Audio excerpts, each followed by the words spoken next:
Here's the first pitch. Except, here's a long one. Way back there. Adios, Pelota! Yo, what is up? As y'all can see, it's baseball season. Welcome to Adios, Pelota. As you know, Mario, a staple to this podcast, and then we have a new member, a member that I'm happy to bring to the family. My boy Naz. He's here with me at Fort Drum. Obviously, he's a Mets fan, but that's good because it's two Giants. I was a Boston Red Sox fan, and now we have a Mets fan. So we're trying to grow as fans with other people with their fandom. Like Todd, one day will talk with us. He's a Braves fan, so on and so forth. But my boys, Naz, oh yeah, of course, that's a division rival, right? Naz, welcome to the show. Thank you. Today's topics is literally what's happening in March, right? It's the World Baseball Classics. You see the hat that he's wearing. You see the email that Naz got for his Puerto Rican hat coming in, right? You have all this stuff, and I'm still searching on Google if they have a Samoan hat, but obviously we don't play baseball, right? But I want y'all to take off, right? We got Team Puerto Rico here. We got Team USA, and Mario. You did make a great point because although I'm a diehard Giants fan, I finally could wear a Mookie Betts jersey. I know I could have worn a Red Sox one, but I could wear an American one, right? The U.S. one. Mike Trout, players that I don't have to wear their L.A. teams. But go ahead, y'all take off with how y'all feel about the World Base. I keep saying World Series, World Baseball Classics.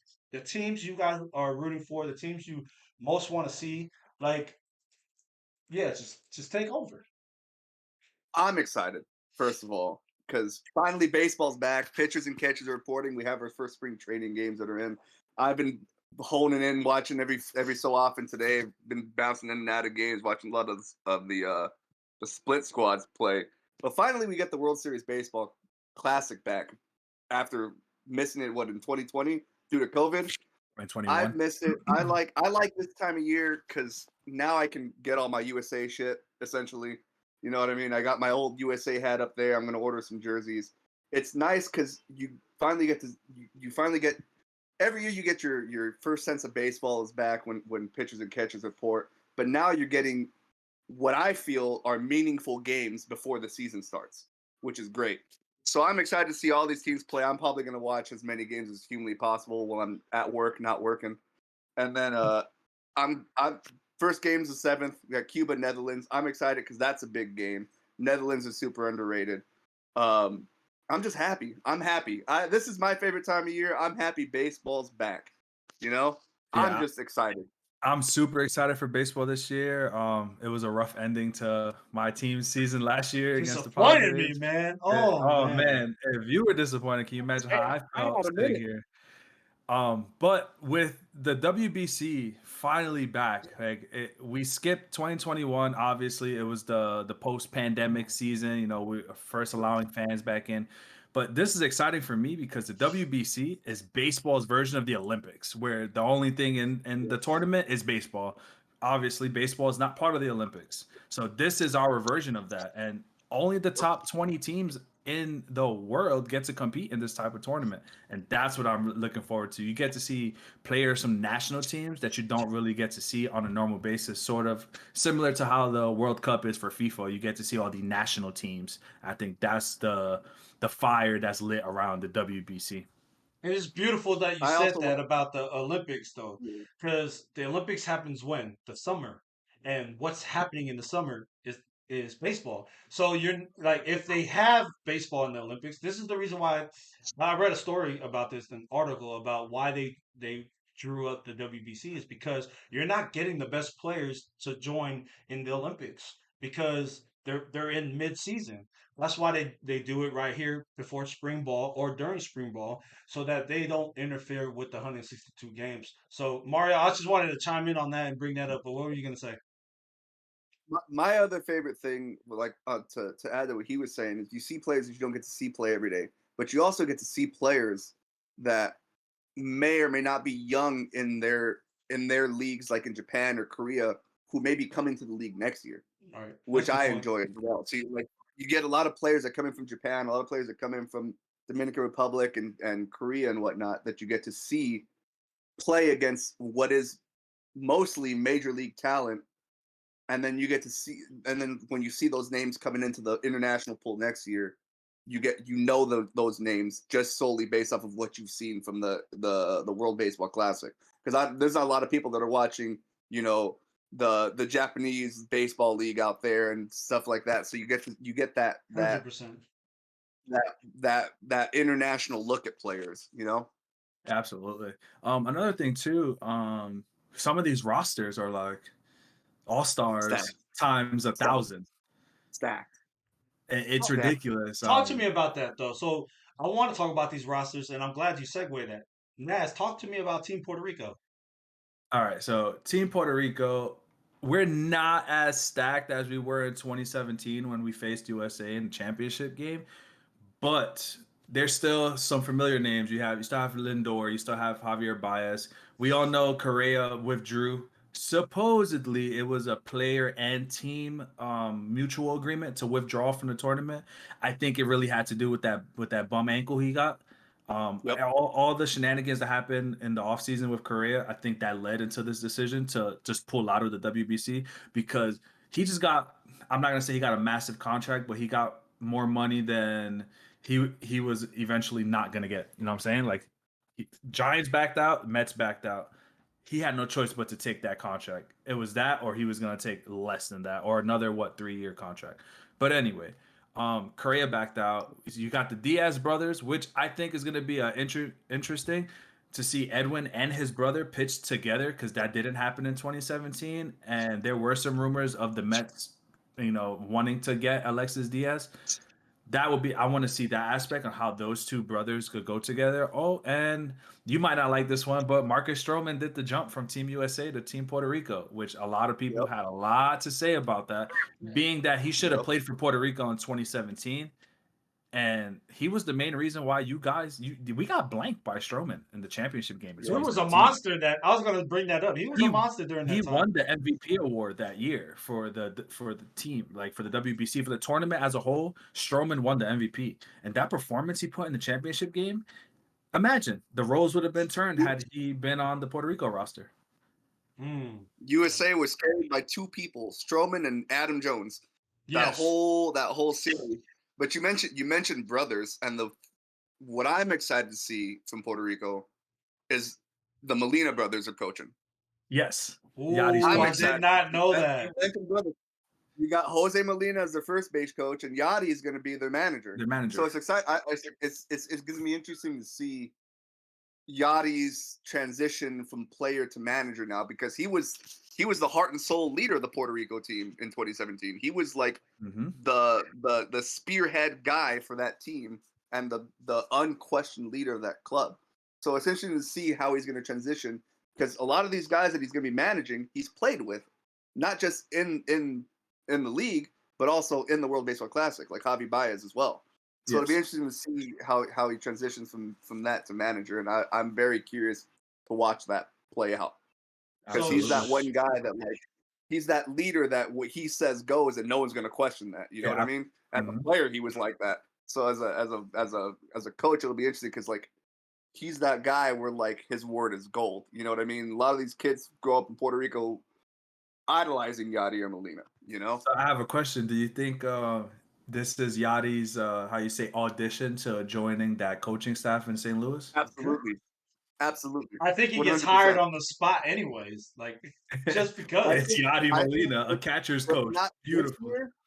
He'll go into a position coach job next year, and then probably that'll be his start into being.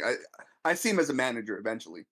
Like, I don't think there's very many people that know more baseball than Yadi or Molina does, and I think this is that stepping stool for him to get that positional job somewhere in the league.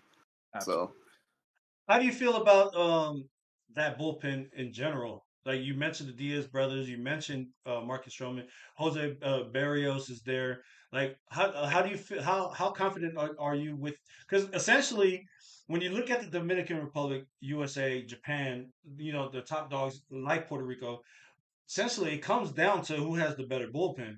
when it comes down to it? Because you already know how great of a hitter a lot of these players are. How confident do you feel about the Puerto Rican bullpen? The bullpen, the highlight of that bullpen is obviously Edwin Diaz. Dun, dun, dun, dun. Mr. Trumpet himself, and not being biased because I'm a Mets fan. When his performance in 2017 was lights out as well, and that was the year before he had his breakout year in the majors. I think he saved 58 games in 2018 before we traded for him ultimately. Mhm. But Alexis Diaz, he's still he's still up and coming. He's moving up in that as a dominant reliever. He plays for Cincinnati though. That division is kind of weak outside of the Cardinals and whenever the Cubs decide to hit a hot streak, but it's usually the Cardinals and the Brewers. Our starting is going to be Berrios and Lopez are the two highlights out for the starters. But other than that, you got Edwin Diaz. He could come in and he's going to throw 9 sliders and get 3 outs. Yeah. That man's nasty, bro. I think they have probably, because I'm looking at these teams, and I think they have probably the best bullpen going in the World Baseball Classic, to be completely honest with you. Granted, like, you're not going to get every star player from every team in this World Baseball Classic because it's just things that come up, like when Clayton Kershaw pulled out for U.S. because of medical issues or what have you. But I think that they have probably the best bullpen, and I feel like Dominican Republic probably has the best rotation going into it. Hey, I was gonna bring up the DR, bro. I like their, I like what they have in with pitchers in general. Like, I like their group. Like Alcantara, like bro. Because And then they got our boy Camilo Duvall come in, 104 miles an hour. You're gonna have to go and hopefully stand up against Alcantara and what's his name, Christian Javier, who had a monster year last year for Houston. Yeah, who had a monster year last year. I can tell you this right now. Easily a top 10 reliever in baseball right now. Gregory Soto, so like Hector Neris, Camilo Duvall. They got some sluggers over there with the ball. Go ahead, Naz. I could say we're talking. We went from Puerto Rico to DR. Go ahead. Okay, we went from Puerto Rico to DR. That's Pool D, right? Right. That's the heavy. That's the Latino powerhouses because that's the only 2 teams we're gonna talk about out of Pool D. Not trying to disrespect the other teams in the pool, but the only teams that's gonna come out of that pool are DR and PR. It's just the other teams don't have it to. Honestly, in my predictions, we're gonna talk about it a little bit down the line. DR, they're going to the championship. If they don't, that's an upset. Whoever they lose to. There's no way a roster that includes Julio Rodriguez, Juan Soto, Manny Machado, Rafael Devers, Vlad Jr., Ketel Marte, Teoscar Wander Hernandez, Franco, Jeremy Pena. Like, there's no way. The only team that's going to combat that is USA, which, again, we're going to talk about the predictions later, so I don't want to spoil anything. But you got Sandy Alcantara leading your fucking starting rotation. He was the best pitcher in baseball last year, regardless of Jacob deGrom not having a full season or not. Sandy Alcantara was throwing 8 innings every fucking game, pretty much. I'll tell you this: y'all are sleeping on a team here. 2 teams. Don't do it. What? Go ahead. I just want to see if what I'm thinking is what you're saying. Out of Pool B, yeah, I get that, but like, okay, out of Pool A or out of Pool B, my bad. Japan is going to be in the finals. Right. There's a name that I want you to listen for that's not Shohei Ohtani on Japan, and I'm gonna butcher the shit out of this name. Munetaka Murakami, the third baseman, 22 years old. He's going to be in the league next year, and he's going to be a monster. And I think he's going to be one of the people that carry this team to the finals. I promise you. We don't see Japan as a upset type of franchise anyway. Like we see them respected at the top of the tiers. I think Japan's the second best team in this championship, in this in this tournament. I think they're third, fourth, maybe. I can't put no one over DR and USA right now. I'm sorry. Yeah, Don't sleep on Japan, dog. I don't want to sleep on Japan, but also we have to look at the history of the tournament as well. They won the inaugural, and they repeated and they won in 2009 as well. So and we they can't have to travel nowhere until the semifinals. We can't really. I agree. We can't sleep on them, but we cannot also deny the fact that Team USA and Team DR are American League, National League, All-Star teams. If you really look at it, like the way they're built, there's no way anyone's stopping those teams. They're stopping each other. It's baseball. I'll tell you this, man. Parody. I love it. Yeah. Don't. I'm telling you, man. Don't sleep on yes. Those would be the two best teams in baseball, yes. But the thing is, baseball is a weird sport. All right, anything can happen in baseball. All right, that's why I love it. Baseball's that one thing that anything can happen in baseball. All right, and in baseball, you're gonna have to go against pitching on the mound, Shohei Ohtani and Yu Darvish. Yu Darvish ain't no slouch. No, he's all right. not. Yu Darvish ain't no slouch. Is Kodai playing? Kodai Senga's not. No, he's not. Wow. First year in the league, he said he wouldn't join because he wanted to get used to the MLB, the spring training routine. Fair. But Seiya Suzuki's playing. I like him. And Lars Nootbaar is playing for Japan? From the Cardinals, yeah. He has, I think one of his grandparents is Japanese. I have his name on here. I did highlights of players from different teams. I did write Lars Nootbaar's name down. Lars destroyed us in a series last year. Yeah. Very surprisingly. He came out of right field, no pun intended. That's just weird that I see his name, a bunch of Japanese names.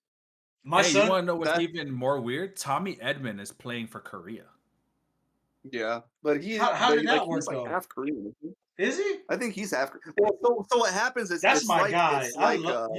It's switch hitter with the World Cup and stuff. You get these players who have the whole dual citizenship, or they'll have a lineage of somebody from somewhere. That's why you get people like Marcus Stroman who can bounce from U.S. and go play in Puerto Rico. You know what I mean? But I think in Stroman's case, it's a little bit easier because it's his mother who's Puerto Rican. For someone who Seth Lugo was his great-grandfather was Puerto Rican, and that's why he's allowed to play in Team Puerto Rico. I think when it starts getting deeper, when it's not your immediate family, I think it's a little bit harder. But yeah, so I know that Lars Nootbaar and Tommy Edman is not their immediate family. It's a generation or 2 generations after. Gotta be. That threw me off. I was like, how? Tommy Edman of South Korea. Hey Mario, you know me with my switch hitters. Tommy Edman is up there, one of my favorites. That's crazy. I didn't even know that. Hey, since you're on a roll with those names, Naz, go ahead and run them off. Who else that you have on your notes that say that they're playing for a team that you think I didn't know that he had a lick of kimchi in his in his blood. You know what I'm saying? That was crazy. Another weird one that threw me off was Taiwan Walker is playing for Team Mexico. That's weird. Yeah, I didn't read into where in his family tree allows him to play for Team Mexico, but yeah, he's playing for Team Mexico. And this may have been ignorance on my part, but I did not know Randy Arozarena was Mexican. I didn't either. I thought he was Colombian. Yeah, that threw me off a lot. I was like, wait, Randy Arozarena is playing for Mexico? Yeah, they got some weird names on here. Yeah, and then one name that I'm excited to see for good and bad reasons. The bad reason is I want him to fail for being an asshole with the Mets and what he did to us. Is Yoenis Cespedes. Oh yeah. Oh man, I don't want to talk about him, man. I just told you I don't want to see this man excel for Team Cuba, but. It's his brother. His brother is coming up right now, ain't it? Is his brother? They're both playing. Him and his brother. I'm going for him. Don't talk to me about Cespedes, the older brother. that 2020 season, that walkout he did, that was ridiculous, man. But we're not gonna talk about Yoenis Cespedes. Fuck that guy. Fuck him, I'm bro. like, I'm like running through these rosters right now, trying to see if I see anything weird now. Question: did you guys know that Kenley Jansen used to be a catcher? Yep, I didn't know that. that he did. I didn't know He that. was a catcher during the World Baseball Classic many years ago. Yeah, in 2009, and there's a clip that surfaced of him throwing an absolute seed from his knees to throw a runner out. At second? Hey, as a catcher to second, yeah. To second? Oh. That's crazy. Very young Kenley Jansen. Very young. Listen to these names real quick, all right? Jose Luzardo, Martin Perez, all right? Eduardo Rodriguez, Salvador Perez, Jose Altuve, Eduardo Escobar, Eugenio Suarez, Gleyber Torres, Ronald Acuna Jr., David Peralta, Anthony Santander, and Miguel Cabrera is a designated hitter for Venezuela. Yeah, that team's a sleeper team. Yeah, that's a they sleeper are. team. Yeah, they are. Yeah, I was trying to figure out, like, where are you going with this? Because, like, that's a lot of big names right there. Ain't no one talking about Venezuela. What pool are they in? Granted, unfortunately, they're in a division with Dominican Republic and Puerto Rico, but no one's talking about Venezuela making some noise. They could be an upset. I can see that. What if they upset the DR, bro? I don't want to upset you, Naz, but I could very well see Dominican Republic and Venezuela coming out of Pool D. I could very well. Honestly, I gotta go with my heritage, my lineage of my ethnicity, Puerto Rico. I get it. But I get it. I've been saying that to myself. I'm like, I want to see Puerto Rico and DR leave that pool. But PR has a fucking challenge ahead of them that I don't think they expected to have, especially not with the run they had in 2017. Yeah. I'm trying to figure out who's coming out of all these other brackets here. Well, let's talk about the United States roster real quick. We talked about Pool D enough, which is the toughest. Let's be real. That's the toughest pool out of there. Let's talk about the Americans. I'm looking at the pitchers by itself because, again, like I said, what I look at is the pitching. It's not wowing me as much as I thought it would be. There's no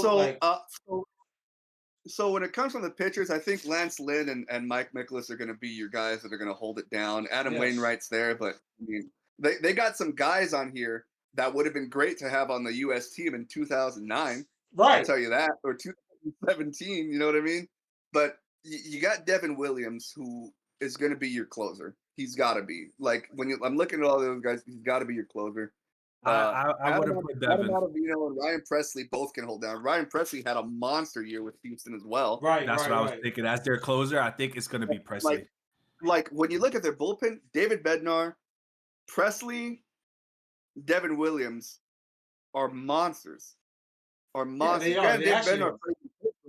David Bednar was an all-star last year. David Bednar is a fantastic closer. But look at the starters, right? Lance Lynn, like you said, yes. If I'm going 1 to 3, if I'm going 1 to 3 on starters, my ace is going to be Mike Mikolas. My 2 will be Lance Lynn, and I think my 3 would be Merrill Kelly.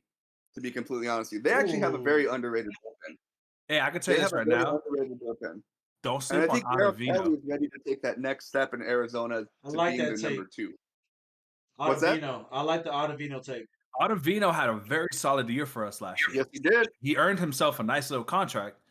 Yes, he did. Don't be surprised you see Ottavino closing some games for Team USA in this tournament.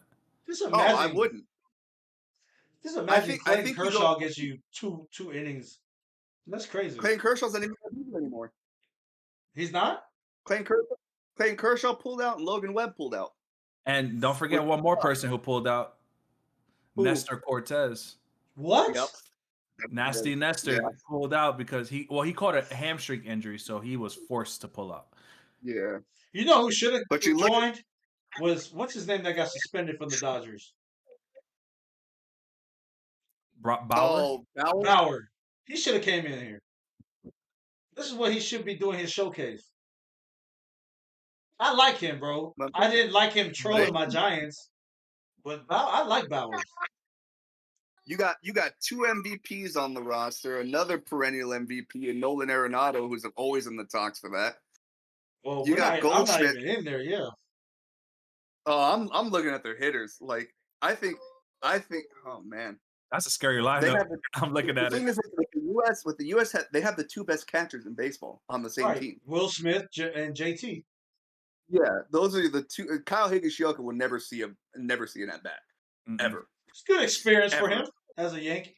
Ever, he will never see an at bat. But you have the 2 best catchers in baseball. Pete Alonso is a perennial 40 home run guy. Tim Anderson, I'm a huge Tim Anderson fan. You are. I think Tim Anderson is one of the probably TA got some. I think he needs to leave the White Sox. You want to be honest with you? Well, I don't know because I think come over here. I think the White Sox. I think the White Sox are gonna make a big step this year. Well, they lost their closer, man. So I don't know. Hey, look. That's the manager. That's who they lost. Yeah. That's who they lost. So anything is up after that. Yeah. But look at I'm telling you, their outfielders. But like before we continue, guys, I want to bring something up that's going to play a big part in this WBC, especially for the players that are leaving spring training to participate and then having to jump back in with 1 week before the season actually starts. And that's the fact that there's 3 rules that are changed for the season this year that are not being allowed in the WBC. And that's the pitch clock, the shift band, and the larger bases. They're not using the shift band? They're not using it. With the larger bases, I don't think that's going to be too much of a big deal. The shift, it'll be interesting because, like, at least with the U.S., you don't have a lot of guys that you're going to shift on there. Maybe Pete Alonso, but, like, and maybe Schwarber, but, like, you're not going to be shifting a lot of these guys because most of these guys, at least on the Dominican Republic and on the U.S. team, like, those aren't hard pull, extreme pull guys. Those are all guys who can hit anywhere whenever they feel like, essentially. And pitch clock, I mean, that's whatever. I'm not like super stressed about I'm not a big fan of the pitch clock. I don't really. It's for the pitch clock. I'm not really too worried about it. Will they still have the? If it goes into extras, will they still have the ghost runner or no? Yes. So one of the rules that they're adopting is the 3 batter minimum for relievers, the universal DH, ghost runner, and they are implementing a replay review. There's going to be 1 challenge per game in pool play and quarterfinal rounds, and 2 challenges in the championship round. So that's good. The ghost runner is my favorite rule in baseball. I love the ghost runner. I love that because I hate it when you're getting into 16, 17 inning games and you just can't get a dude on base.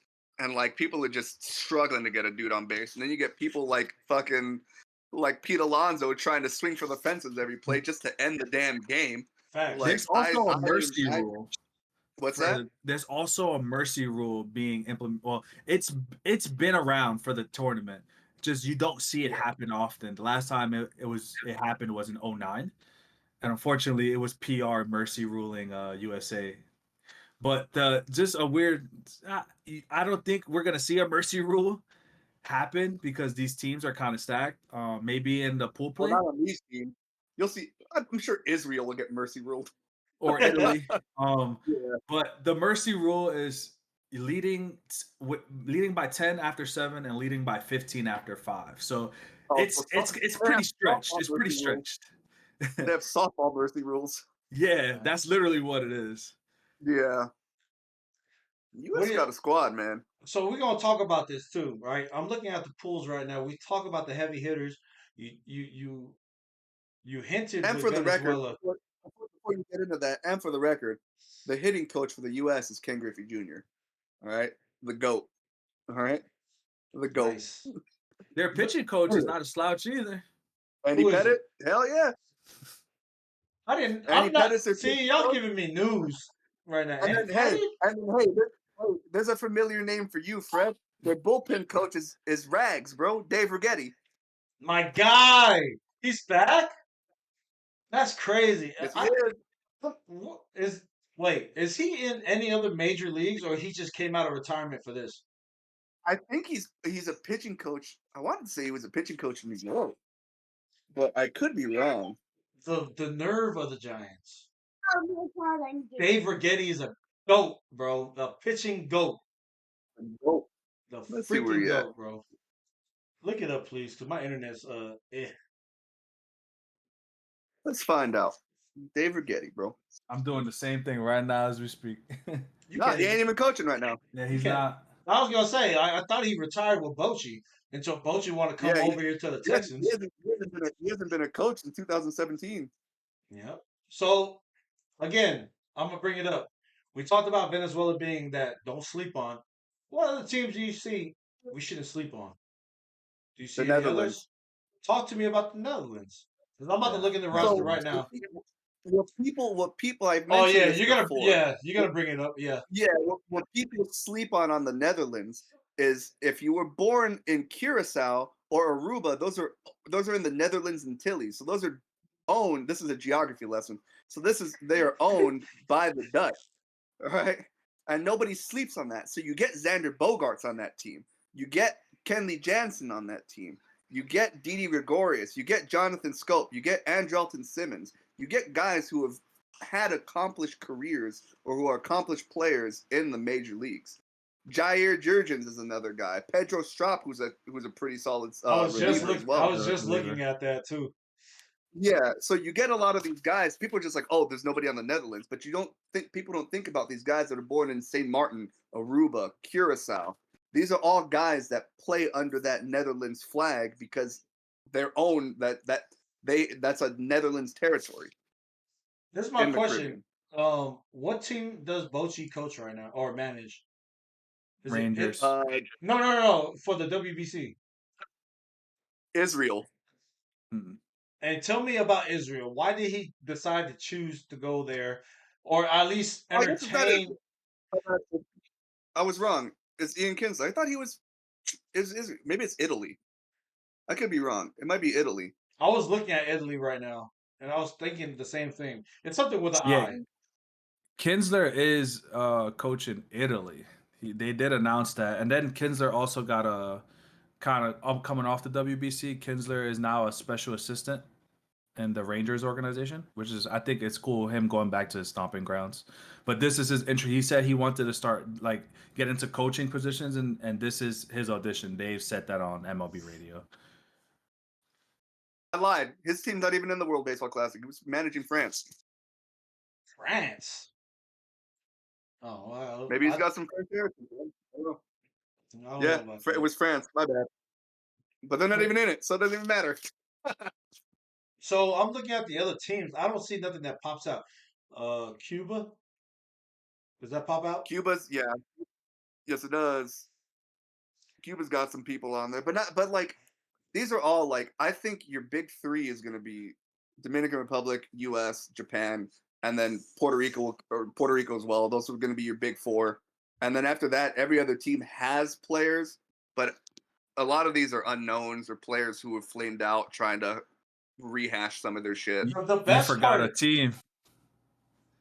Cuba's got one of my favorite players playing for them.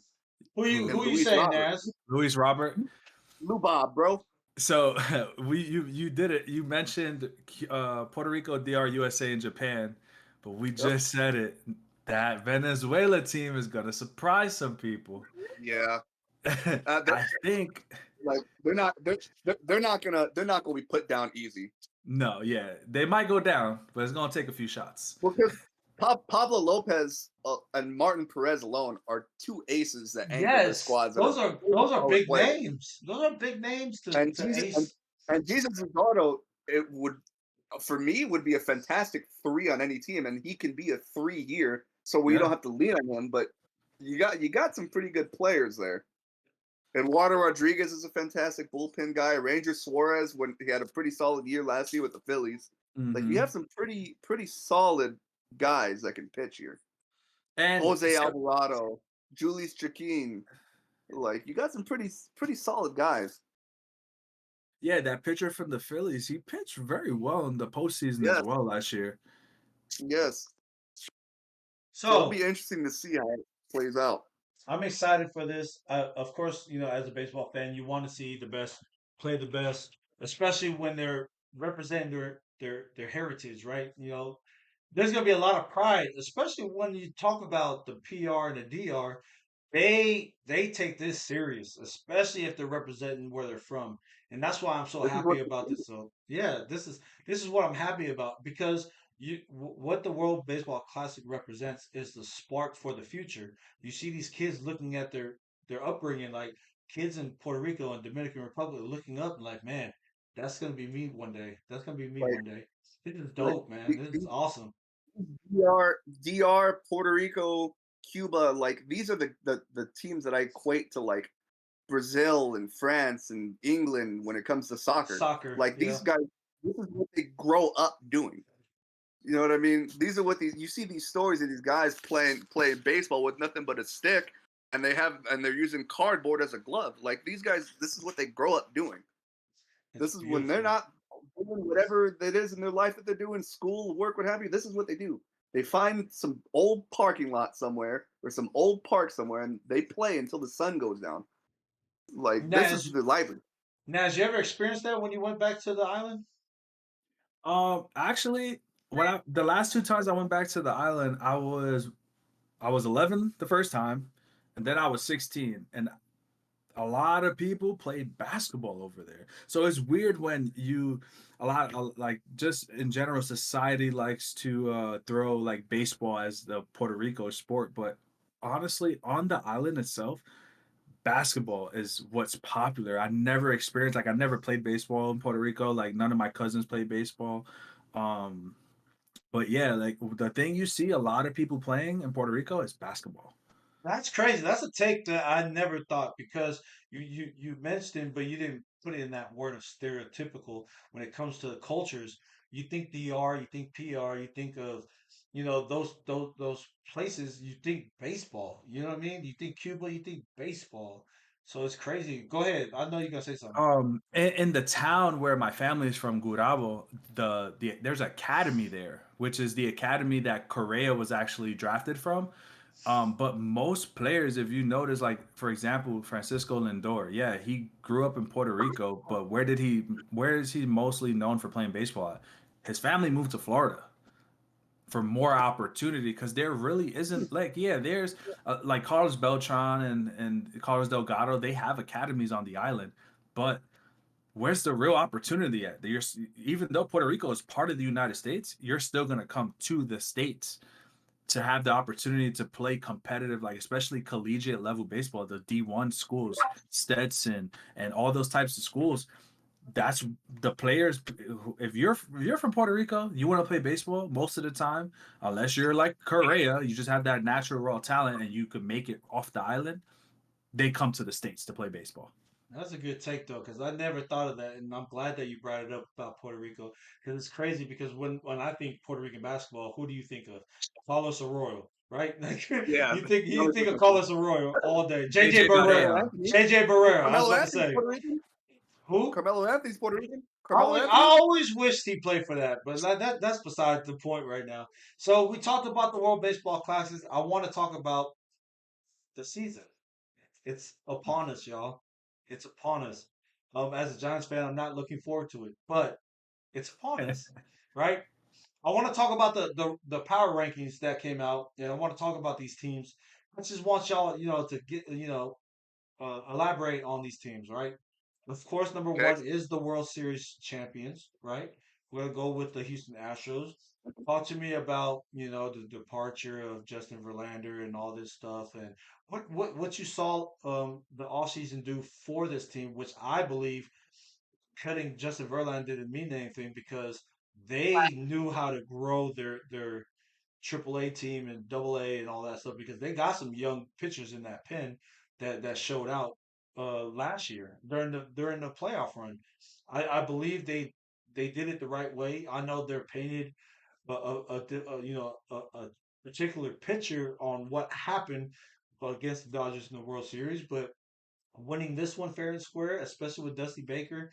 Shout out to the old Giants manager, or he managed like 1,000 other teams, but Yeah, like with the Astros, how do y'all feel about this team? I think they're gonna be in the mix of things this whole year as well.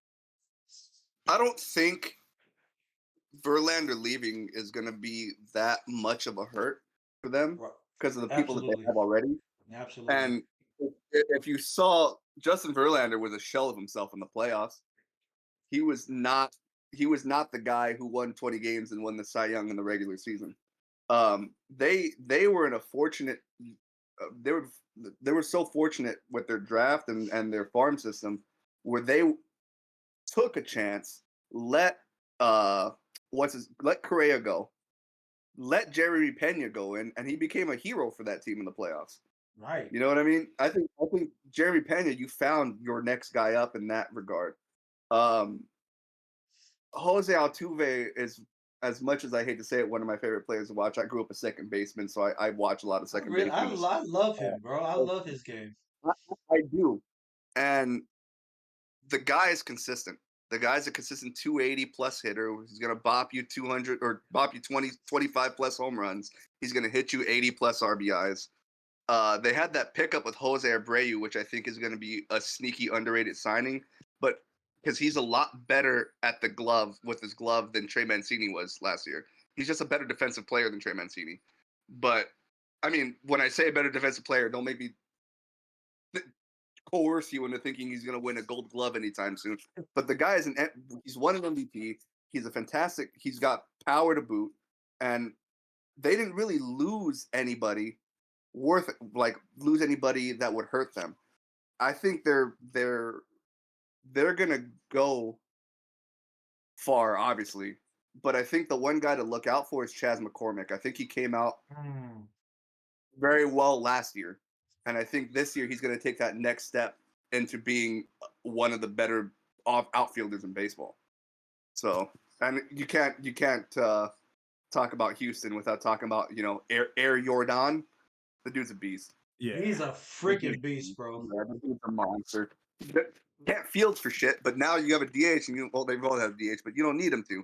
The guy's going to hit you 44 plus home runs a year, and he's going to be a mainstay. And what's fortunate for Houston is Jordan has learned how to hit lefties, so that's going to be a problem. Jordan's learned how to hit lefties, dog. That's going to be a big issue for other You teams. done messed up. What about you, Naz? What's your take I on agree. Houston? I agree with everything Mario said about the Astros. Right. My thing is you said Chas McCormick, right? Is going to be that's the player to look out for. So naturally, when I play, I pitch. So I'm more fascinated with the pitching side of things. And I'm gonna talk about an ex-Met who, when he was with the Mets, he was one of our prospects. Like he was not. I think he was a top 25 prospect in our system. He wasn't at the very top, but he came up at the same time that Jacob deGrom came up. Jacob deGrom wasn't even on our prospect list at all, and look who he became out. But the person I'm talking about is Rafael Montero. He had a monster season out of that bullpen for the Astros last year. Yes, he did. And he earned himself a contract, a nice contract. Looking back 6-7 years ago when he was still on playing for my team, you did not see that type of dominance coming out from that arm. People, for some reason, they go to the Astros and they figure it out, and that's a testament to the Astros coaching. Look at Christian Javier, bro. That guy was essentially a middle of the bullpen or middle of the rotation starter, and he was lights out last year. He was lights out, especially when they needed him. 2.54 ERA. I think he's going to be their ace. They'll figure it out probably midway through the season, but I think Christian Javier is going to be that guy that's going to anchor down the rotation for them. Yep. I'm sure they'll probably try to make a trade for somebody, but I think Christian Javier is going to be – he's either a really good 2 or a low-end 1, but I think he's going to take that next step and be that guy. So. All right, so we talked about the number one power ranking. We're going to number 2. I'm going to start off with this. It's the Atlanta Braves, and the topic that I do want to bring up is, does Vaughn Grissom take over Dansby Swanson's spot and fulfill the need at shortstop or even Orlando Arcia. I can't. I think it's Arcia, but the lack of shortstop right now, right, is voided by Von Grissom and Orlando Arcia. Do you think that the Atlanta Braves took a step back, or did they take a step, or did they stay the same, or step forward? What do y'all think? And I want to go with Naz on this one first. All right, my division. That's so why I went with you. I can say this: Von Grissom has potential, but I think he still has a ways to go. So in my opinion, yeah, you could do 50-50 and have Orlando Arcia play half the games and have Von Grissom play half. But I don't think they're gonna lean on Vaughn to be their shortstop of the future. I just don't see it happening. And that's my opinion. That it could be different. He might have a monster spring and come out next year out the gate swinging. But from what I saw last year, his eye at the plate, he's still swinging at pitches that are super outside of the zone, striking out on nonsense pitches. His defense, I don't think he has the range to play shortstop. I think Orlando Arcia might have him on range as far as holding the position down, especially now that that shift is gone away. So those shortstops and those second basemen are Yeah. they're gonna have to cover more ground. So I feel the shift. I like the shift on some cases. The game gets a little bit boring because you already know. Example: Joey Gallo, he hits to the shift almost 80% of his at bats, but it took away the skill from those middle infielders to get to those baseballs, make those diving plays, and I feel we're gonna see a lot more of those type of plays this year. I don't see Von Grissom as a shortstop, and too bad they got Mr. Austin Riley in third base, and he's not gonna play third, and you're not gonna bump Ozzy Albies out of the second base. I don't think they're gonna move Ozzy to shortstop. Ozzy has leg injuries, so I don't see that happening. I honestly, it's kind of like up in the air. It's going to be like a 50-50 kind of. We have to see how it plays out, but I don't see Von Grissom being their shortstop for the next 3 to 4 years. I'll tell you this: are they better at shortstop now than they were with Swanson? No, but they don't have to be when you have the players that you have. And I think Atlanta is going to go as far as Ronald Acuna takes them. He had that off season last year. It would be a down year, but that's going to be your key. How Acuna plays, because Von Grissom, I think, is going to be your bottom of the order guy right now. He's going to have to work his way through, but I think that they're going to give like the one thing I can't count out is Atlanta's front office. They probably have the best front office in baseball, in my opinion. And Yes, I you agree. don't come off a guy like Dansby Swanson if you don't believe in Von Grissom. And I think Von Grissom has showed flashes, but he's going to have to show consistency at the plate. As far as range, yeah, I don't think he has the range to play short. But the thing is, if he plays the way they think he's going to play offensively, they'll take the negatives of him playing defensively.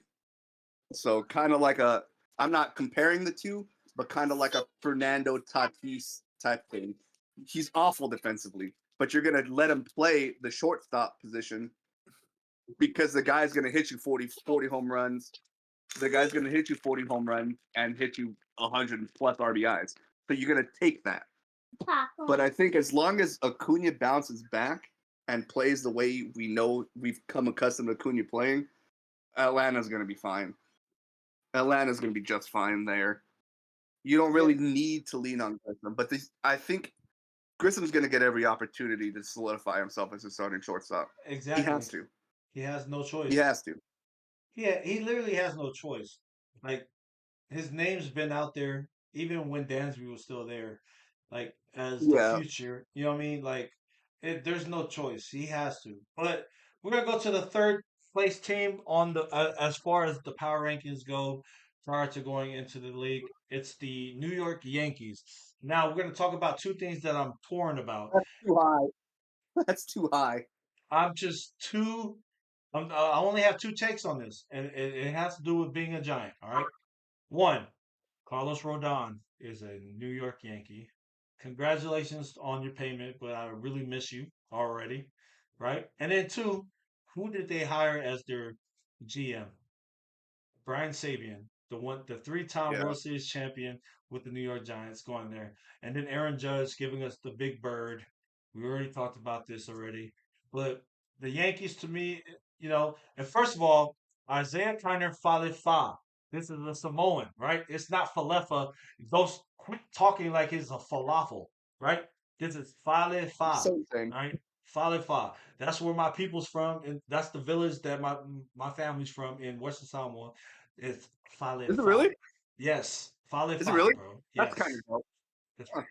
yeah. When you talk about Western Samoa, like where my family is from, it's Fale Fa. And he has that last name. And every time I hear these people announce his name, Isaiah Kiner, Falefa, I'm like, bro, quit. That's how I've been pronouncing it.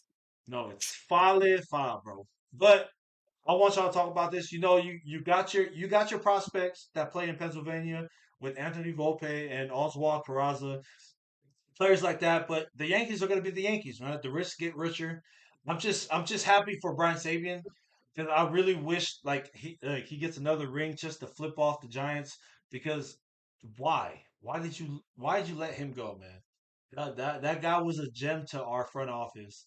But I want you to start because you gave me a little head nod. Go ahead, Mario. So the Yankees didn't do anything minus Rodon, right? And this was a team that felt very Aaron Judge or Close. bust last season. Like they felt very Aaron Judge or bust last season. And when I look at this team, like an aging Josh Donaldson and aging Anthony Rizzo, don't get me excited. You know what I mean? And Stanton's going to be Stanton, but the thing is, these guys, it's a lot of swing and miss in this team, and I think that they needed to make a better move than what they were, and I don't think these guys are it. To be completely honest with you, I don't buy the Yankees being that high. First of all, I just think the team has too many issues at the plate. Their bullpen and their starters are going to be fine, but are they going to be able to put up enough runs when Judge is going through something? Because everybody goes through slumps all season long. It's 162 games. You're going to have some down weeks. It happens. But when I'm looking at this team, LeMahieu doesn't like himself anymore. Josh Donaldson isn't the Josh Donaldson from Toronto. Rizzo is not the Rizzo from Chicago. Bader's good, but Bader's a very one-dimensional guy. He's a very defense speed guy, and I don't buy him. It'll be interesting to see how these young guys like Oswaldo Cabrera, if they can do something, because I don't buy this team being that high. I think there's a lot of hype riding the Judge train, which is great. Judge is a fantastic player and one of the best players in the league, but it's a very boom or bust team. I don't buy Jose Trevino behind the plate. Yeah, he got an All-Star last year, but the guy was batting 240. Like, I don't know. When it comes to their pitchers and their bullpen, Clay Holmes is a stud. Rodon's a stud. Garrett Cole's a stud. Nestor's a stud. Domingo German is very, very hit or miss. Luis Gil is very hit or miss. So it's I don't Frankie Montez is I think out for the season too. So I don't know. Damn, for real? I don't buy. Yeah, I think he's out for the season. But I don't buy. They're saying after All-Star break for him. For the most part. So So it'll be very interesting. Very interesting. for the Subway rival, what do you think, Nas? How you feel about the Yankees team? I think the Yankees this season is going to depend on whether they just say fuck it and call up Jason Dominguez. That prospect that they have right there is a fucking gold mine. That Yes. kid is when you Switch hitter, right? Switch hitter. Yeah, you hear the term five-tool player get thrown around too loosely these days. But that kid, they need to scrap Aaron Hicks, eat that money, call up Jason Dominguez. That kid right there is what's gonna I bring like the that. Yankees. That kid is the answer to the problems that Yankees have. But they gotta pull the trigger on him. Switch They're hitter. holding him for what? Another thing that I can say about the Yankees, what they do, they overseason their prospects. They don't want to get rid of them, and they don't call them up. By the time they call them up, they're busted. Stop over seasoning. Don't take the player when they're well done. Medium rare steaks taste good too, man. That's the Like best way to that's go. that's the one problem I have with the Yankees, like, and not just being a Mets fan, is just that with the organization, they over season their prospects.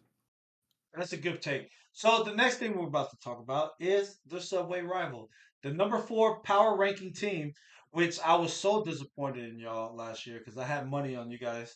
I really did. The New York Mets, right? You lose DeGrom, you lose like us with Carlos Correa. However, Omar Narvaez is a good pickup. Francisco Alvarez is up, right? Otavino Diaz get their pay. All these people, Max Scherzer now pairs up with Justin Verlander, very OGs, but they can do well at the top of the 5-man rotation, right? This team, if you look at what the owner did, they're all in. They're trying to get a ring this year. And I believe in this Mets team. I really do. I really like what y'all have. I really like a lot of your players. I mean, Edwin Diaz intro is my son's favorite song with those trumpets, bro. He will play that song all day, every day. I love everything that you guys have built. I just hope that you guys execute this year because you guys are that team that I'm rooting for real. As a Giants fan, I used to love the David Wright and Jose Reyes Mets teams and the Carlos Beltran Mets teams, the Carlos Delgado Mets teams. Even when y'all got old ass freaking Pedro Martinez on your team, like I low key am a fan of the Mets in some ways, shape, or form because I don't like the Yankees. So just as a Mets fan, go ahead and talk to me about your team, how you feel about it. They're the number 4 ranked team power ranking wise right now. I believe they should be number 3. But go ahead and talk to me. So obviously, all Met fans will say every year is our year, right? That's what we always say, right? I've strayed away from that. I've always said I like to see how the year plays out, just because you don't know it, especially with the Mets. There's that injury bug. It bites us in the ass every fucking year. It happened to us last year, and people like to say, "Oh, you guys won 101 games. The injury bug didn't affect you guys." I'm like, it did in ways that, yeah, we were still winning, but it was the little things of baseball is what makes the game special. You know, you might lose, yeah, you might lose one player, but that little thing that they bring to the team to make the team different, help the team excel. You lose that you take 5 steps back, you can still win, but it's how you're winning, the caliber of the games, the quality of the games. And I'm talking about Starling Marte. He got injured last year, right in the dog days of August, going into September. That's a clutch player too. That him not having him out of that 2 hole behind Brandon Nimmo and forcing us to rearrange that lineup, that really affected us. Yeah, he came back in the playoffs, but he was casted up on his finger. He couldn't wrap the bat. So the injury bug for us. Yes. As far as our additions go, I'm super excited to see Verlander. We re-signed Brandon Nimmo, which I was praying that they did because there was no one out there that it was screaming center field. Absolutely, absolutely. I'm a fan too. I would have been okay with Edwin Diaz not coming back, but Brandon Nimmo needed to come back just because, right? And the reason why I say that, I love Edwin Diaz. I'm not saying I'm not a fan of his work. No. But that was a big take. That was a big to take. the team, Brandon Nimmo was more important to the team than Edwin Diaz. Okay, I can see. So that. yeah, had they how you say prioritize, like we either get Nimmo or Diaz. We don't get both. Happy they got both, that helps. Yeah, y'all got that money. That's what it was. Hey, Uncle Stevie, man. And I like to spend his money. I'll be throwing like, what if we sign this player for this much? But it ain't my money. So then the surprise addition to the team this year, which I did not expect us to get to outbid the other teams, was Kodai Senga. Yes. I'm so mad. I'm so mad. Coming out of spring about this dude's ghost forkball pitch. I can't wait to see him pitch a spring training game. I cannot. I want to see. Bro. from the center field angle, that ball just died. A sleeper addition that we made, which I feel he's gonna be the equivalent to what Chris Bassett was to us last year, is Jose Quintana. Solid year with the Cardinals last year, and lefty at that too. A lefty, low 90s, but he's reliable. He's gonna give you 6 innings, 7 innings on occasions. He's gonna give you the Carlos Carrasco factor where he's gonna be really good or he's not gonna be really good. But being able to give us those innings, because we lost a lot of innings. We lost Chris Bassett. We don't have Taijuan Walker. Yeah, DeGrom only pitched half a season, but you still got to account for the innings we lost with DeGrom. And we replaced those 3 guys with Verlander, Senga, and Quintana. I am not complaining whatsoever. As far as our catching situation goes, we all knew that when they offered what's his name, James McCann, that contract, that was the stupidest thing. That was the worst thing that was ever done with this new regime, was that James McCann contract. You gave him 4 years based on what he did for 1 year. That's not enough. Right. That's not enough. And his defense wasn't all that either. We replaced that with Omar Narvaez. He's not a bat, but he gives you a different look. Yeah. Where you don't see a lot of lefty catchers. What is your take? What is your take on Omar Narvaez as far as when it comes to a Giants fan, right? Buster Posey was a command when it came to his pitchers. Do you think he can do something similar to that, where he can be that command? We all know Buster wasn't known for his bat as well, right? He was good here and there, right? He won a Silver Slugger. Yeah, but I'm saying like it wasn't consistent. Omar Narvaez is the same bat, but for me to talk to you guys as baseball fans, do you think Omar Narvaez commands a pitcher? And do you think that's where they had their value at? I think that the Omar Narvaez addition was solely to give Francisco Alvarez another year of seasoning. Because Alvarez needs it. So you see how I said the Yankees overseason? Alvarez, he just got to AAA last year. He needs, I would say after the All-Star break this year, I see Francisco Alvarez in the big league team and staying in the big league team. But he needs that. He needs that. As far as Tomas Nido, he is the backup catcher of backup catchers. But there's one little thing about Tomas Nido game that everyone likes to overlook, and it's the fact that man can bunt. That fucking man can bunt. Bunter, baby. He bunts better than the pitchers. Like, you got a man on second base, less than 2 outs. Nido's batting, that man's on third because he's gonna bunt him over. He did it so many times last year. But Narvaez, when going back to your question, I think, like I said, he's just the player who's gonna fill that role until Alvarez is ready. And don't forget, the Mets have another catching prospect in their team that's he has some ways to go because he just got drafted, but his outlook is crazy right now, and that's Kevin Parada. So don't be surprised in 3 or 4 years, we have a catching tandem of Alvarez and Parada. That's a good one. All right, Mario, go ahead. Talk to me. He's kind of hit all the really big wickets on his team there. And I forgot one, but I'll get it before we move on. I can't talk about the Mets without talking about my boy. Shout out to all big fellas out there. Dan Vogelbach. I love that man to death. My God. I love Big Dan. That's beef right there. I like him too, Dan man. right there. Hey, he's shredded, lost 20 pounds too. I love Big Dan. But I'm excited. What was the one that came from us? I can't think of his name.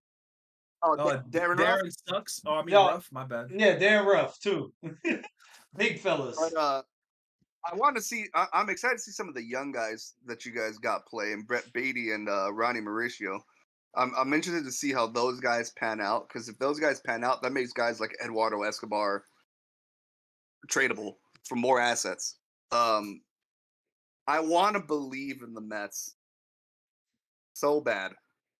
Like, so bad. And I picked them to win it last year. I want to believe in the Mets so bad. but I want to see if that playoff look of Verlander last year is who he's going to be now, or if he's going to go back to what he was during the regular season. Good point. That's what's most important, because that he was awful in the playoffs last year and awful in the he was terrible, awful in the World Series. That guy was a walking home run, and I'm interested to see that, and I'm interested to see Kodai Senga play. Yes, that's the I one. think I can't wait. I think Kodai Senga is going to be that dude, and I'm really interested to see him on the mound. And I'm curious as you are to see that forkball he's got going on, that ghost ball. Man, I want to believe in the Mets so bad. I do. Like from top to bottom, to me, this is the top 2-3 roster in the league. You know, it's unfortunate that you guys are in the same division as the Braves, because I think they're the second best team in the league roster wise on paper, top to bottom. It'll be interesting to see though. I'm very curious to see what these guys look like on the field now, and if they can stay healthy. That's a big thing, because they were getting bit a lot last year. Scherzer, who never gets injured, was out. Iron Man for sure. I can say this: when it comes to those prospects you named, Mauricio, Beatty, you got Mark Vientos in there too. The one that I see really haven't, there's two actually, and then I feel like the other ones are how you say, disposable. I guess we could replace them, and we could get something else that we may need in the back end or whatever. But Beatty and Vientos, they have spots on this team, for the simple fact that Eduardo Escobar, yeah, he gives us that switch hitting factor, but Beatty is one of our prospects. Beatty is one of our prospects. Beatty, he's come out of spring hitting dingers, dude. His first at bat in the game yesterday was a dinger. His first at bat of spring dinger, 2-run homer. But and the other one, Mark Vientos, he's gonna take Darren Ruff's spot. I'm sorry, we gave y'all too much for Darren Ruff. Darren Ruff is not panning out for us. Mauricio, he's kind of position blocked. The only two positions he knows how to play, unless we're going to train him to play the outfield, which I don't see that happening, is shortstop and second base. McNeil's locked up for 5 more years after this year, and we obviously Lindor got the big contract. So I feel the two people who really have spots on this team is theirs to take it, because they have to earn it, Right. Is Beatty and Vientos. It's a good point. Is Beatty and Vientos. And Vientos has been playing some first base during the spring so far. They've been showing him getting some looks at first base, which we didn't even mention. Judge was taking some licks at first too. Yeah, I seen that. I seen that take on. That was weird.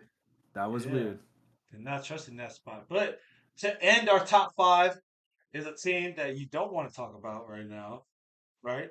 It's the San Diego Padres, who placed 10th last year's in the power rankings. Someone explain the contract that just happened in like recent current history. Manny Machado. 10 years, $350 million. That's what I was going to mention too. You know what I hate? Actually, that's what I was thinking about earlier when I said, you know what I hate? And I said, I'll save it for the cast. You know what I hate? Are these big contracts that these teams get stuck into year 38 and 39 of these players' contracts. Why not just give it to them at 22, 23 years old, so at least you have the best years and you still have some more peak years at 32, 33. I get it, you had arbitration and you got those years where you don't have to spend money. But if you know what you got, like with Seattle when they gave Julio Rodriguez that contract, if you know what you have, just spend the money. Because that way you have them through that whole peak of their career, essentially, and a couple of peak years on that back end, and you don't have to be handcuffed with these guys like Machado or Lindor or Bogarts or whoever at 39 years old playing shortstop isn't going to cut it. Like you don't see players still playing shortstop effectively after 35. Unless your name's Ozzie Smith. So you're stuck paying these guys $30-40 million contracts, and they're 38 years old, and you're getting no value out of that. And you can't trade them because nobody wants a 40-year-old shortstop who can't play like the shortstop anymore. That bothers me. That bothers me a lot. I had to get that off my chest. But that was on my mind earlier when I was like, I'll just say that for the cast. Just pay the guy early. Don't be greedy. I definitely agree with that. I feel that when you try to save money, for example, Bryce Harper's contract structure is beautiful. It's backloaded. Why? So that during his peak years, they could still have money to spend on other players if they want to go get them, which the Phillies did this year. And a lot of his contract is deferred. Yes, deferred money. So, and then you look at then if you look at the situation with Juan Soto, the Nationals did it. Like what you gonna do? You gave up half your farm system to get this guy who he didn't perform once you got him. He won the home run derby, and that's his highlight of last year. You still got 2 more. You got this year and next year. Because everyone forgets that the COVID season did not count as a year of service time. Wow. COVID year did not count. Know that. That's why when they were negotiating to play that season, the MLB wanted 81 games because if you play half a year, it's a service year. And normal, like you get 81 games in, that counts as service time. That's why a lot of teams, they wait till August, September to bring certain prospects up. But they changed it though. They had changed that rule to where, like, because teams were doing that. They changed that last year to where it didn't affect you like that anymore. Now it doesn't. But during COVID year, it's still they negotiated for that year that specific rule that year does not count as a service time. So Padres got this year and next year of Soto. What they're gonna do? Trade him? Who's gonna want Soto? He's gonna have to perform. Outfield is trash. Their outfield is trash. Their pitchers are trash. Like that's why they're not gonna win this year. When Tatis comes back, he lost his job to Hae-Sung Kim. I'm sorry to say, he lost his job. Hae-Sung Kim is good. His thing, dude. We got Chrome Zone. They're throwing him to center field, I think. They're throwing him to center field when he gets back. But yeah, his glove is so bad. His defense is so bad. It's so bad. I think teams need to, for example, you have Pete Alonso, his rookie year. He won Rookie of the Year, the fucking rookie home run record in both leagues, like just for MLB in general. Right there, they should have gave him the long contract. So you have him from age 25 to 33. That's his peak years. He's only going to get better. Give him the contract then, and you get it at a bargain because you have a leg to stand on where that was only 1 year, but we're going to give you a contract, basically buying out his arbitration years and then the following 3 or 4 years. But teams don't think like that because they think in the long term for some reason. Like with baseball, you got to go season by season because every year is going to be different. Like I get it, but like it's just tough because like I'd rather have a 10-year contract on a Julio Rodriguez from 22 to 32. Absolutely. And have a long-term contract on Julio Rodriguez from 30 to 40. Like that's just awful because then you're handcuffed, and nobody wants that contract. And the thing is, the Mariners, I think they learned from the situation with Cano. They gave Cano a 10-year contract at like 31. Oh, yeah, shit like that. That was stupid. Yeah, who ended up with the shitty end of that contract? Yeah, you guys did. But the only reason why we got Cano was because we really wanted Edwin Diaz, and that was the hey, tag you're it. You want Diaz, you taking him too. So I'm happy we got rid of that guy, man. But he had the opportunity to win the World Series from 3 different teams last year. The Padres, the Braves, and the Mets. We were all in the playoffs, and he still didn't get a ring. But when I look at the Padres, their pitching is god awful. Minus Yu Darvish. Hey, Joe Musgrove had a good season last year. That's it, though. Blake Snell is no longer Blake Snell. He's not who he used to be. And then you gotta hope that Josh Hader can be what he was before because he was getting lit up last year. When it comes to Blake Snell, my take on Blake Snell is when Cash pulled him out from that game, that fucked up his confidence. That was it. The He was never the Rays, same guy. the Rays had the World Series in the bag. You take the man out in the 6th inning, he threw like 62 pitches, dude. What are you doing? Yeah, he was never the same guy. But he got his contract though. He got paid.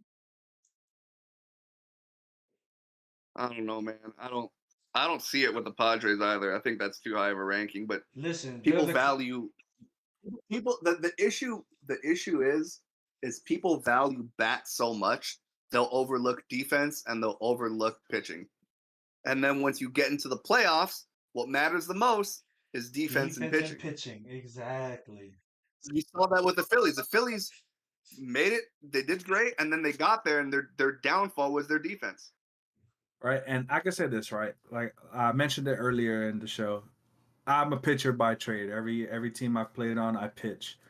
I'm only as, and I've always said this, I'm only as good as my defense because I could be throwing shutout ball, but every time they put wood to ball, ground ball or pop ups, if my defense behind me is not making the plays, that reflects on me as if I'm doing something wrong, which sucks.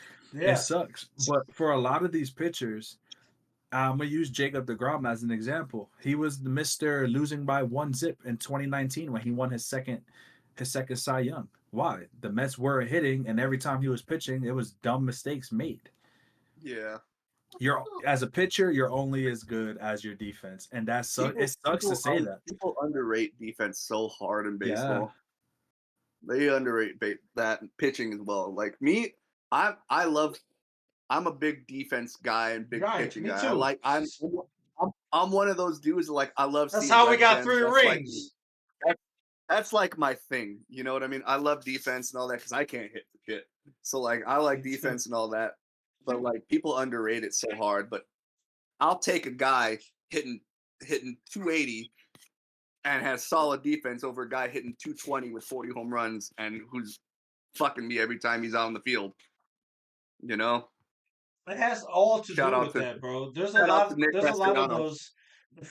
There's a lot of those examples, and you could attest to a lot of the Giants World Series. It's like it was always on pitching and defense. That was always the thing. You went against the Tigers, who had one of the best offenses out there, right? You went against the Rangers, who also had a great offense. And you talk about the Royals.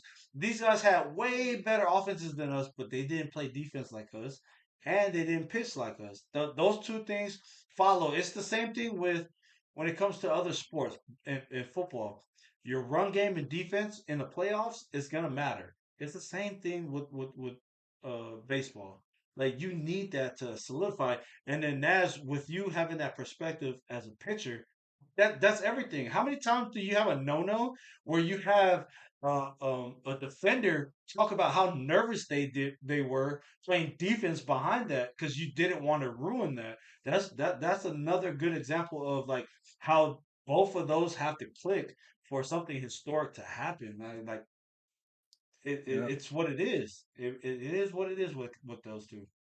And I could definitely say for the Giants 3 rings, like those were like, especially that 2010 series and that 2014 against the Royals, those were some fun series to watch because that was, for the Rangers' sake, that was the height of, you have Michael Young, Beltre, Ian Kinsler, are on that team. That 2014 series though, that was interesting because the Royals, and I say this, the Royals made the World Series 2 years in a row. Obviously, we lost to them, but they got to those World Series on a part of the game that is also overlooked, which they're trying to bring back with the bigger bases and the pitch clock and all the throwing over, is the stolen bases, base running. The Royals base running in 2014 and 2015 was out of this world. They didn't have many people who had lights out speed, but they had people who made very smart baseball plays. Absolutely. Lorenzo Cain, a base running genius. Freaking who's the Eric Hosmer? Think about the big play he made again in 2015 against the Mets on a ground ball to shortstop. He was running from second base. He was stealing third. As soon as that ball was let go from who was playing short, Wilmer Flores. Before Duda caught the ball, that dude was halfway to home. Why? Yep. Very smart baseball in a big game, World Series. Imagine if he's out. Duda throws that ball correct. The Mets probably win the World Series. But that's the type of risk you take, and that's what you call smart base running. The base running is impeccable, man. I'm excited to see these bigger bases in play and see the stolen bases because I missed the seasons of 50, 60, 70 stolen base guys like the Jose Reyes, the D. Gordons. I like the fact that they can only pick off twice. Now, the pitchers can only pick off twice. Yep. So that allows base runners to kind of like math that out and be more aggressive on the base. Strategic. Pass. Yeah, that's a really good point. I feel the way the teams are going to combat that, like, because obviously if I'm picking off, I'm going to forget eventually, depending on the situation of the game. I might forget I already picked off twice, and I might do it a third time. Now it's a balk, and I'm giving a run because there's a runner on third. The way these teams are going to combat it is probably the coaching staff calling it from the dugout. So how does that work though? Is my question. Is like, so say I'm a base runner, right? You already picked me off twice and I'm safe. Can I lead even more? Yeah. Can I damn near go to second base? And that pitcher's gonna have to hope that catcher. Well, you can still step off, but like that pitcher's gonna have to hope. You can't step off. If you have 2 pickoff throws and you step off, that's a balk. So stepping off and pick off is getting counted the same now. That's part of the rule. Dude, these base runners are gonna make these guys. Just like, don't forget the batters too. The batters only get to call timeout once. So today we're getting into this little rule change thing. During the Mets spring training game today, Scherzer is on the mound. So do you guys know the rule with the 15-second thing? Yeah.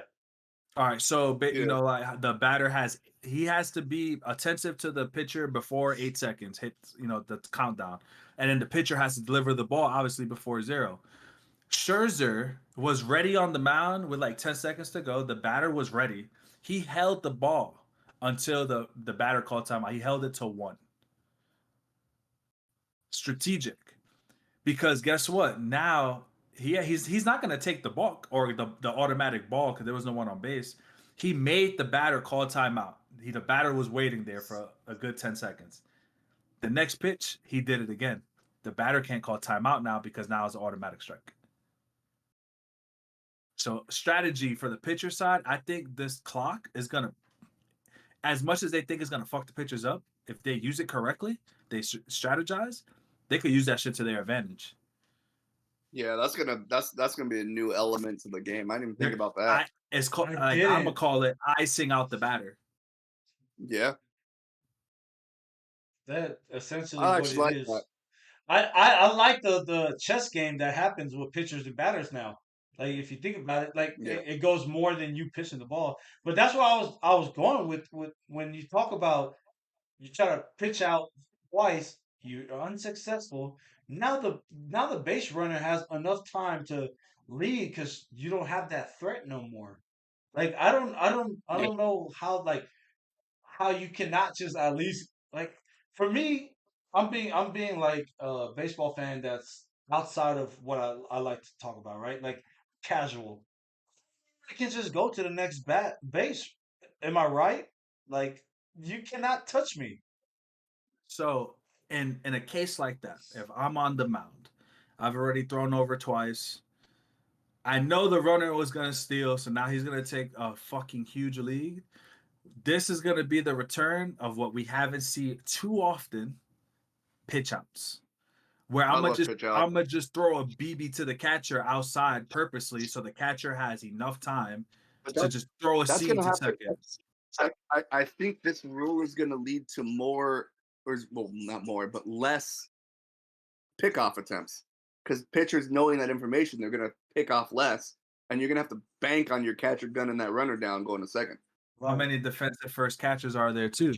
There's not much. Not many. There's not many. It's not like back in the day where you had Yachty, you got all 3 Molina brothers and Pudge throwing absolute seeds Because the Mets have had the best catcher in history, Mike Piazza, and he didn't have good defense. He's known for his bat. Oh, he's awful. Like It's awful. Man, Yeah, I don't know. That's interesting. that's really good. That's a Got good me. way to. That's literally a good way to end it because now we leave y'all with seeds to plant in your head of what we're gonna talk about later. Naz, I think it's Mario. That's 3 episodes, bro, since 1300. It's 1700 right now. Facts. We had some fun today. We had some fun. I'm Naz, hungry. Naz, I'm hungry Facts. too. I'm about to go too. But Naz, uh, I see the hunger in baseball with you more than it is in wrestling. You did chime into wrestling, but Yeah. you're such a gem, bro. I'm so glad that we got you here. I'm so glad that we can have you here. And now that you're in the group chat, I'm glad that we can like fit our schedules. Me and Naz are in the same duty station at Fort Drum, right? But the thing is, the beauty of it is Kyle and Mario are in the same time zone. So we all have the same Eastern time zone where we can all find a perfect way to get these schedules. And guess what? It's baseball season. And we can talk baseball all the way up to October. And I am so happy to know that I, I can bring this up for us because I'm excited. I literally spoke less at this one, right? Just because I wanted to see where Naz's mindset was, and it's beautiful. You you and Mario are clicking. I love it. I hope everyone else loved it. I hope Naz, your father, that's gonna watch this later on, because I'm about to put this up.